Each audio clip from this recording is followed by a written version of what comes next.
Good morning बच्चों। रसखान कृत सवैये, इस कविता का अंतिम अनुच्छेद का मैं अर्थ आपको बताऊंगा, लेकिन इसके पूर्व आप अंतिम अनुच्छेद में आए कठिन शब्दों का अर्थ जानना, तभी अच्छी तरह से आप इस कविता का अर्थ समझ सकते हैं। काननी का अर्थ होता है कानों में, दै का अर्थ देकर, अंगुली का अर्थ तो आप जान ही रहे हैं अंगुली, रहीबो रहूंगी, धुनी का अर्थ आपको मालूम है धुन, बजह है बजाता है, मोहनी मोहन करने वाली ध्वनि, आकर्षित करने वाली ध्वनि, तानन तानों से, अटा का मतलब अट्टालिका, एक प्रकार का ग्रामीण भाषा में आप छप्पर कर सकते हैं। महल, गोधन क्षेत्रीय भाषा में एक प्रकार के जो लोकगीत गाए जाते हैं उसे ही गोधन कहते हैं। ब्रजभूमि में गोधन के गीत गाए जाते हैं। गए मतलब गाए, तेरी का मतलब पुकारना, बुलाना, सिगरे का मतलब सारे, समस्त, काल ही काल, को का अर्थ कितना ही, संभाली न जय हैं, संभाला नहीं जाना। तो बच्चों, इस अनुच्छेद में आए कठिन शब्दों का अर्थ यही है। दूसरी बात कि इस अनुच्छेद का अर्थ जानने के पहले आप पहले प्रश्न जानें। गोपी कानों में उंगली क्यों देना चाहती है? कृष्ण अपनी किन किन विशेषताओं से प्रभावित करते हैं गोपिकाओं को?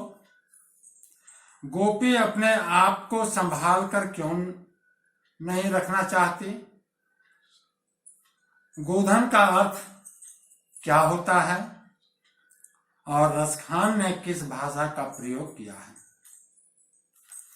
तो प्रस्तुत काव्यांश में बच्चों वार्तालाप है। दो गोपियां हैं, दो सखियां हैं।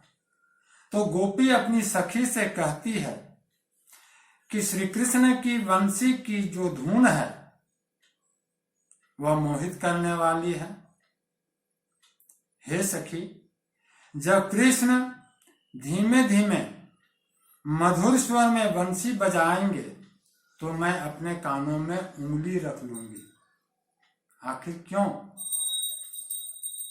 ऐसा मैंने प्रश्न भी आपको दिया। तो चूंकि आकर्षित कर लेती हैं गोपिकाओं को उनकी मधुर ध्वनि, श्री कृष्ण की बंसी की ध्वनि इतनी मधुर होती है, इसमें इतनी मिठास होती है कि स्वतः गोपियां आकर्षित हो जाती हैं। लेकिन यहाँ पर वे सुनना पसंद नहीं करती हैं। वंशी का मोहक स्वर मुझ पर अपना जादू न चला सके, इसलिए वंशी की मधुर ध्वनि न सुनने के लिए वह अपने कानों में उंगली रख लेना चाहती है। कवि पुनः कहता है, या यूं कहें कि सखी से कहती है गोपी कि वह आनंद सागर कृष्ण, आनंद सागर, आनंद के सागर से परिपूर्ण भगवान श्री कृष्ण चाहे अट्टालिकाओं पर चढ़कर भी अपनी मोहनी बांसुरी की तान क्यों न बजाते रहें, गोधन के लोक गीत गाते, तो मैं उन गीतों से प्रभावित होने वाली नहीं हूं। उनकी बंसी की मधुर तान सुनकर मैं प्रभावित होने वाली नहीं हूं। मुझ पर उनका कोई प्रभाव नहीं पड़ेगा और न ही उनकी मधुर जो बंसी की तान है उसका भी कोई मेरे ऊपर प्रभाव नहीं डाल सकेगा। हाँ, यदि किसी प्रकार उस कृष्ण की मधुर बंसी की धुन मेरे कानों में पड़ गई तो वह ब्रजवासियों को खबरदार करती हुई, सावधान करती हुई कहती है कि मैं पुकार पुकार कर कह रही हूं कि चाहे फिर कोई कितना भी मुझे समझाए, हे सखी, मेरी मस्ती में किसी प्रकार की कमी नहीं आएगी। मुझे मोहनी जो बंसी की मधुर धुन है वह मुझे किसी तरह से प्रभावित नहीं कर सकेगी।